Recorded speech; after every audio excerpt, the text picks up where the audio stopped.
Hello students, तो कैसे हैं आप लोग। आज आपके बीच 11th केमिस्ट्री का फर्स्ट चैप्टर लेके आए हैं जिसका नाम है सम बेसिक ऑफ केमिस्ट्री। ठीक है, इस चैप्टर को हम आज शुरुआत करेंगे इस चैप्टर की। और आज आपके सामने सबसे पहले जो टॉपिक है वो हम पढ़ेंगे आपके सामने मोल कॉन्सेप्ट को, कि क्या होता है आपका मोल। तो मोल को पढ़ेंगे आज सबसे पहले। ठीक है, तो बहुत ही इंपॉर्टेंट टॉपिक है मोल इस चैप्टर के लिए और पूरी केमिस्ट्री के लिए, कि आपका मोल होता क्या है। ठीक है, तो सम बेसिक ऑफ केमिस्ट्री में 11th की केमिस्ट्री का फर्स्ट टॉपिक हमने आज स्टार्ट कर दिया है, जिसका नाम है आज का मोल कॉन्सेप्ट। Mole concept. तो बात आई मोल की। मोल क्या होता है ये समझना बहुत जरूरी है। ठीक है, हम पढ़ते आते हैं मोल, इतने मोल इसके, इतने मोल इसके। तो मोल होता क्या है, तो स्टूडेंट समझिए बात को कि मोल क्या होता है। आप किसी भी शॉप पे जाते हो और आपने बोल दिया उसे कि आप मुझे 1 दर्जन बनाना दे दो। ठीक है, यानी कि 1 दर्जन आप मुझे केले दे दो, तो वो आपको नॉर्मल सी बात है आपको 12 बनाना उठा के वहां से दे देगा। इसी तरीके से दुकान पे जाते हो और आप उसे बोलते हो कि मुझे 1 धड़ी आप आलू दे दो, तो 1 धड़ी समझ रहे हो, तो इसका मतलब कितना होता है आपका 5 kg। तो वो आपको उठा के क्या दे देगा, 5 kg आलू दे देगा।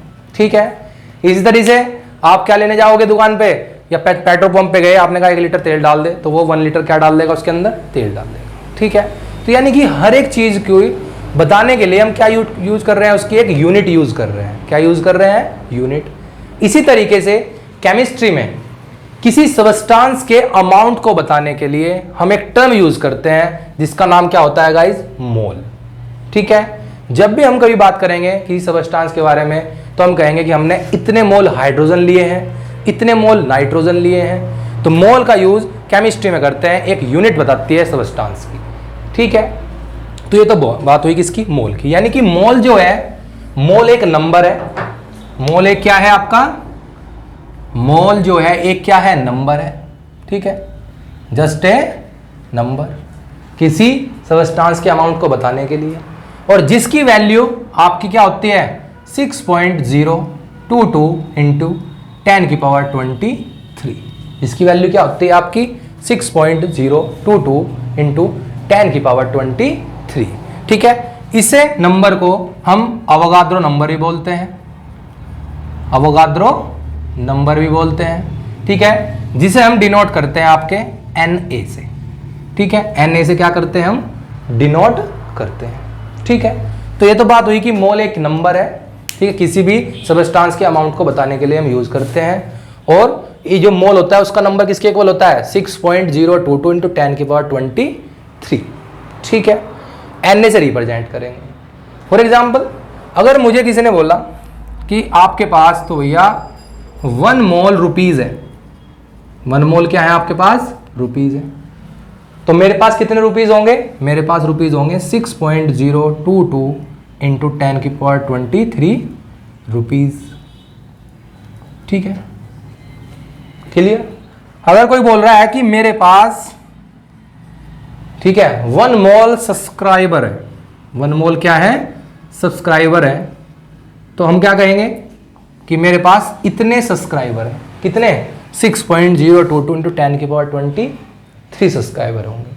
तो मोल की वैल्यू कितनी होती है, ये होती है। हम आपको बताएंगे कि ये आई कहां से, आगे अभी वीडियो में बताएंगे। तो ये तो बात किसकी हुई, मोल की। थोड़ी सी डेफिनेशन बताई हमने ये मोल की। इसी तरीके से मोल की एक और बात होती है, मोल जो होता है वो हमें रिलेशन बताता है 2 चीज के बीच में। यानी कि मोल एक ब्रिज का काम करेगा। समझिए जरा, मोल होता क्या है, मोल आपको 2 चीज के बारे में रिलेशन बताता है किसी भी सबस्टांस के। मास ऑफ सबस्टांस, यानी कि जो सबस्टांस है उसके मास के बारे में, और number of constituent particles in substance. यानी कि मास ऑफ सबस्टांस और number of constituent particle in substance के बीच में क्या बताएगा, मोल्स आपका रिलेशन बताएगा। समझ रहे हो। अब सबस्टांस की बात आई। सबस्टांस क्या होते हैं, जो रिएक्टिव स्पीसीज हैं, रिएक्शन में पार्ट्स लेते हैं, यानी कि पार्टिसिपेट कर रहे हैं। ठीक, लेकिन बात आएगी कि सर सबस्टांस भी कौन से वाले बात कर रहे हैं? सबस्टांस भी दो होते हैं, कौन कौन से? एक आपका एलिमेंट होगा और एक आपका क्या होगा? कंपाउंड होगा। एक एलिमेंट होगा और एक क्या होगा? आपका कंपाउंड होगा। तो यानी कि एलिमेंट का मास और कंपाउंड का मास। तो सर एलिमेंट का मास क्या होता है भाई? एलिमेंट का मास कहां से लाएंगे? एलिमेंट क्या है? एलिमेंट किससे मिलकर बने? एटम से। तो एलिमेंट्स में क्या यूज करेंगे आप? एटॉमिक मास को। एलिमेंट्स में क्या यूज करेंगे आप? एटॉमिक मास को। कंपाउंड किससे मिलकर बना हुआ है? मॉलिक्यूल से। तो इसमें क्या यूज करेंगे? मॉलिक्यूलर मास से। और ये दोनों मास हमने लास्ट वीडियो में आपको पढ़ाए थे, ठीक है? एक वीडियो इसकी हमने लास्ट में डाल रखी है, वहां से आप देख सकते हैं कि कैसे आप मॉलिक्यूलर मास फाइंड करते हैं और कैसे आप एटॉमिक मास को वहां से याद कर लेना, एक टेबल है वहां पे, ठीक है? तो एलिमेंट्स और कंपाउंड के मास को बताएगा कौन? मोल। मोल से रिलेट करेंगे इन्हें भी। ऐसे ही number of constituent particle in substance. जब एलिमेंट्स की बात आ गई, वो क्वेश्चन पे डिपेंड है कि आपको एलिमेंट देगा या कंपाउंड देगा, ठीक है? यह पता नहीं होने का, वो क्वेश्चन में देगा हमें। एलिमेंट होगा तो हम एटॉमिक मास का यूज करेंगे, कोई कंपाउंड होगा तो हम मॉलिक्यूलर मास की जरूरत क्या करेंगे? यूज करेंगे, ठीक है? ऐसे ही जब आपके ये दोनों सबस्टेंस क्या मास अलग अलग होगा तो नंबर ऑफ पार्टिकल भी क्या होंगे? अलग अलग निकलेंगे। एलिमेंट देगा तो हम निकालेंगे क्या? नंबर ऑफ एटम्स को निकालेंगे। क्या निकालेंगे? नंबर ऑफ एटम्स को। और अगर हमें क्या देता है? वो कंपाउंड देता है तो हम क्या निकालेंगे उसके अंदर? नंबर ऑफ मॉलिक्यूल्स को निकालेंगे, ठीक है? तो दो चीज है, अगर आपको एलिमेंट दिया तो यहां पे जो पार्टिकल्स होंगे वे क्या निकलेंगे? नंबर ऑफ एटम्स निकलेंगे, ठीक है? अगर आपको कंपाउंड दिया तो आप क्या निकाल लोगे? नंबर ऑफ मॉलिक्यूल्स निकाल लोगे, ठीक है? तो ये बात हुई। लेकिन अब मोल की जरूरत पड़ क्यों रही थी कि मान लीजिए भाई मास हो गया और पार्टिकल्स हो गए, जरूरत क्यों पड़ी? अगर मैं बोलूं आपको, नॉर्मल सी बात है कि ये मेरे पास कितने मार्कर हैं, आप नॉर्मली बता दोगे कि भैया 2 मार्कर हैं, ठीक है? ठीक है, ये बुक्स रखी हैं तो आप गिन के नॉर्मली बता दोगे कि कितनी बुक्स हैं आपके सामने, ठीक है? लेकिन मैं ये बोलूं कि आपके पास इस बोतल के अंदर इतना पानी है, तो आप मुझे ये बताओ कि इसके अंदर H2O के कितने मॉलिक्यूल हैं? बता दोगे आप? नहीं बता पाएंगे। क्यों? क्योंकि गिन लोगे आप, नहीं बता पाएंगे, मुश्किल है ना? लेकिन मैं ये कहता हूं कि अगर आपने मुझे इस बोतल के अंदर जो वाटर है उसका मास बता दिया तो मैं उसके अंदर आपको क्या बता दूंगा कि कितने उसके अंदर मॉलिक्यूल्स हैं, वो बता दूंगा मैं आपको। कौन बताएगा? ये किससे पता लगेगा? मोल से। समझ में आई बात? तो मास ऑफ सबस्टेंस अगर पता हो तो नंबर ऑफ कांस्टेंट पार्टिकल्स निकाल सकते हो आप, ठीक है? या आप ये बता दो कि इसके अंदर इतने मॉलिक्यूल्स हैं वाटर के, यानी इतने पार्टिकल्स हैं इसके वाटर के, तो क्या बता दूंगा मैं? इसका मास बता दूंगा। तो एक दूसरे से क्या है, ये रिलेट करते हैं। मोल कॉन्सेप्ट जो होगा, मोल होगा वो मास ऑफ सबस्टेंस को और नंबर ऑफ कांस्टेंट पार्टिकल को क्या होता है? एक तरीके से रिलेट करते हैं। आप एक चीज बता दो, दूसरी चीज हम खुद ब खुद निकाल देंगे। तो ये बात किसकी होती है? मोल की होती है, ठीक है? तो मास पता हो तो आप पार्टिकल बता दोगे, अगर पार्टिकल्स पर पता है तो आप क्या बता दोगे? मास बता दोगे, ठीक है? ये बात हुई एक मोल की। अभी देखते रहो, अभी तो मोल की बहुत सारी बातें चलेंगी, ठीक है? इसी तरीके से और मोल को समझने के लिए कुछ बेसिक केमिस्ट्री समझते हैं, ठीक है? आपने कभी एटॉमिक मास की डेफिनेशन पढ़ी होगी, तो वहां पे किस चीज का यूज किया उन्होंने? कार्बन का यूज किया। तो वो कार्बन का ही यूज के लिए करते हैं कि 1/12 कार्बन, इस तरह से कुछ डेफिनेशन वहां पे लिखी मिलती है 9th वगैरह में कि एटॉमिक मास की डेफिनेशन ये है। तो कार्बन का ही यूज क्यों करते हैं? क्योंकि कार्बन की इसलिए यूज करते हैं क्योंकि कार्बन की जो है नेचर के अंदर हमारे अबंडेंस बहुत ज़्यादा होती है, यानी कि अबंडेंस में देखो तो आपका 5th या 6th नंबर पे आता है, ठीक है? उसके बाद थोड़ा लीस रिएक्टिव होता है, ज़्यादा रिएक्टिव नहीं होता और ना ही ज़्यादा हाई रिएक्टिव होता, एक मिडिल क्लास का होता है, ठीक है? तो इसलिए हम किसका यूज करते हैं? कार्बन का यूज करते हैं। और जिस टाइम एटॉमिक मास की डेफिनेशन दी गई थी उस टाइम इसके आइसोटोप्स भी कोई नहीं था, केवल C12 था, ठीक है? ये जो बाद में आए जितने भी और जो इसके आइसोटोप्स हैं C14 वगैरह, ठीक है? तो वे बाद में आए, इसलिए कार्बन को हम क्या देते हैं? प्रायोरिटी देते हैं किसी भी चीज़ के लिए। तो इसी तरीके से कार्बन के एग्जाम्पल को लेके एक बात समझते हैं। कार्बन का एटॉमिक नंबर 6 होता है और एटॉमिक मास कितना होता है आपका? 12 होता है, ठीक है? तो इसका मतलब इसके अंदर नंबर ऑफ प्रोटॉन कितने हैं आपके 6 हैं, ठीक। नंबर ऑफ न्यूट्रॉन कितने हैं 6 हैं, और नंबर ऑफ इलेक्ट्रॉन कितने हैं आपके 6 हैं, ठीक है। हमने क्या पढ़ा है कि जो एटॉमिक मास होता है, जो क्या होता है आपका एटॉमिक मास होता है, वो किसके इक्वल होता है, number of proton plus number of neutron, यानी कि mass of proton plus mass of neutron के, ठीक है, ये होता है। तो mass of proton plus mass of neutron, ठीक है। अब एक बात देखो, जो मास ऑफ प्रोटॉन है वो कितना है 1.67 इंटू 10 की power minus 24 gram. Mass of जो आपका न्यूट्रॉन है वो भी लगभग इसके इक्वल होता है, थोड़ा सा ज़्यादा होता है लेकिन हम इक्वल मान लेंगे, कोई दिक्कत नहीं है, ठीक है। लेकिन जो मास ऑफ इलेक्ट्रॉन होता है वो कितना होता है आपका 9.1 इंटू 10 की पावर माइनस 28 ग्राम या 31 kg। तो आप क्या देख रहे हो कि जो मास ऑफ इलेक्ट्रॉन है वो मास ऑफ प्रोटॉन के कंपेयर में बहुत छोटा है, बहुत ज़्यादा क्या है छोटा है। तो इसलिए जब हम मास निकालते हैं तो हम इलेक्ट्रॉन के मास की क्या करते हैं, इसे नेग्लेक्ट करते थे, इसे हम जो यानी कि यूज नहीं कर पाते, ठीक है। तो किसका यूज करेंगे, केवल मास ऑफ प्रोटॉन और मास ऑफ न्यूट्रॉन का। तो हमने क्या करा, मास ऑफ न्यूट्रॉन को भी किसके इक्वल मान लिया, मास ऑफ प्रोटॉन के, क्योंकि ज्यादा डिफरेंस नहीं रहता, बहुत थोड़ा डिफरेंस रहता है पॉइंट्स में। तो इसका मतलब आप क्या करना, अगर आपके पास यहाँ कार्बन की बात करें तो कितना प्रोटॉन है आपके पास, कितने न्यूट्रॉन है, तो हम कहेंगे आपके पास 6 ही तो क्या है प्रोटॉन है और 6 ही क्या है आपके न्यूट्रॉन, लेकिन दोनों के मास को इक्वल मान लिया तो क्या होगा 12 MP, 12 MP। अब मास ऑफ प्रोटॉन कितना है 12 इंटू मास ऑफ प्रोटॉन कितना था, ये रहा 1.67 इंटू 10 की पावर माइनस 24 ग्राम, ठीक है। ये किसका मास आ गया, मास ऑफ 1 कार्बन एटम का। ये मास किसका है, मास ऑफ 1 कार्बन एटम का, ठीक है। अगर थोड़ी सी बात बताऊं तो जो मास निकलता है, अगर हम 12 लिख देते हैं एक एटम का मास, तो ये जो पूरा ग्राम का है 1.67 इंटू 10 की power minus 24 gram is equal to 1 AMU के बराबर होता है। कितने के बराबर होता है 1 AMU के।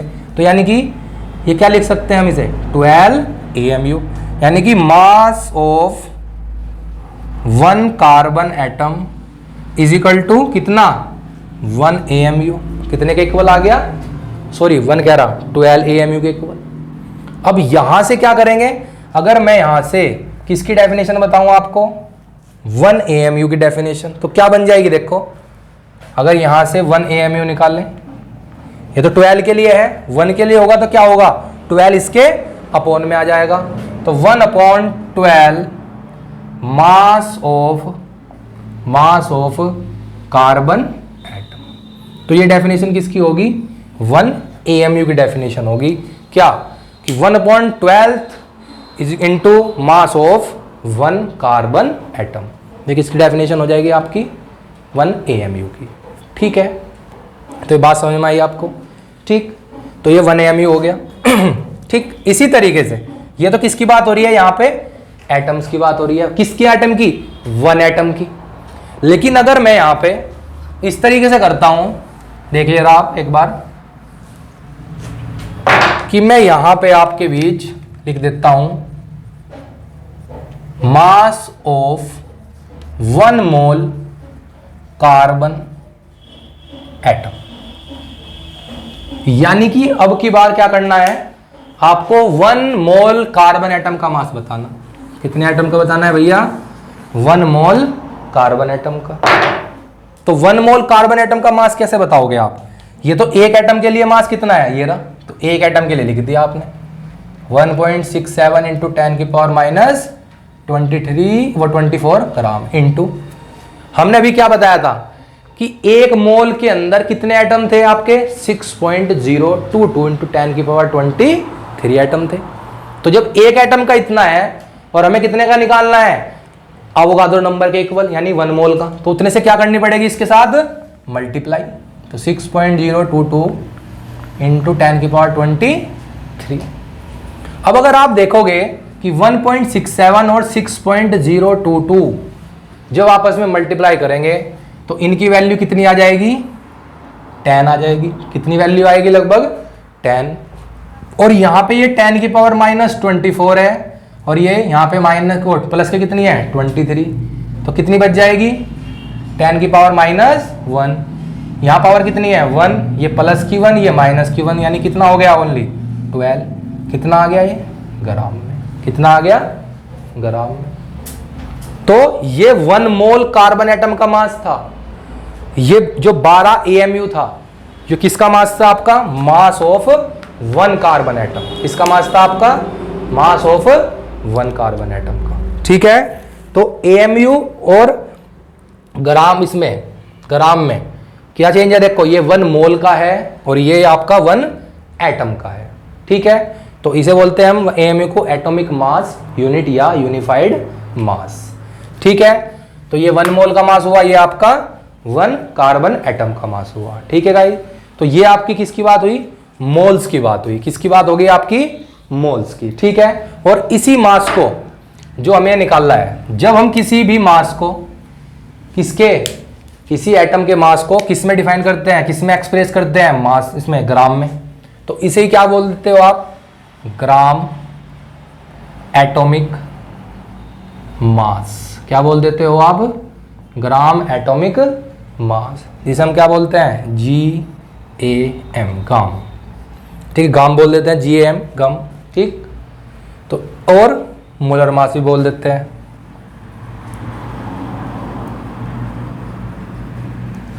तो ये क्या है, 1 मोल का क्या है, ये बोलते हैं ग्राम एटॉमिक मास, और इसे क्या बोलते हैं, एटॉमिक मास यूनिट, यानी कि यूनिफाइड मास बोलते हैं। ठीक है, तो चलिए ये बात आपको समझ में आई। ठीक है, अभी और देखते हैं आगे और समझते हैं मोल के बारे में। कुछ न्यूमेरिकल के जो फॉर्मूले हैं, जब न्यूमेरिकल करेंगे तो उसमें कुछ फॉर्मूले यूज होंगे, वे पढ़ते हैं हम कि वे कौन कौन से होते हैं आपके फॉर्मूले। ठीक है, समझिए जरा। देखो आप, ये न्यूमेरिकल्स के लिए तो मोल्स की बात हुई, जितनी भी हमने अब तक करी आपके सामने। ठीक है, तो ये मोल्स होता है आपका। ठीक है भैया, तो ये मोल्स हुआ। तो मोल्स के लिए कुछ न्यूमेरिकल्स, इन न्यूमेरिकल्स, आप कोई भी न्यूमेरिकल्स आए, आप इन फॉर्मूलों की हेल्प से आसानी से क्या कर सकते हो, उसे सोल्व कर सकते हो। ठीक है, सबसे पहले जो मोल होता है आपका, उसे आप लिखते हैं स्मॉल n से। क्या लिखते हैं, स्मॉल n से। तो moles is equal to mass of substance, mass of substance जो होगा आपका अपॉन में उसका molar mass.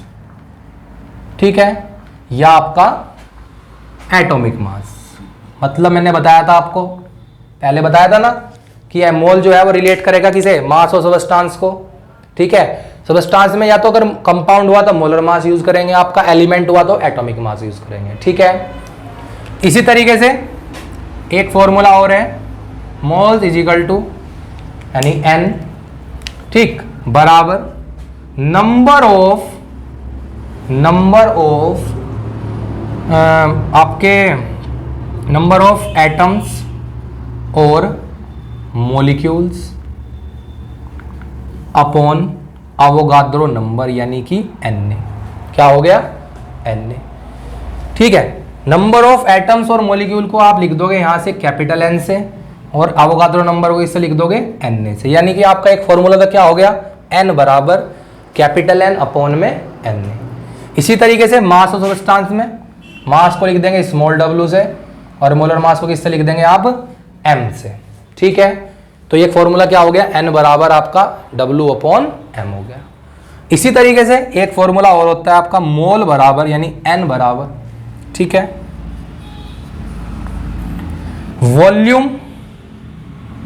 Volume at STP और NTP अपॉन 22.4।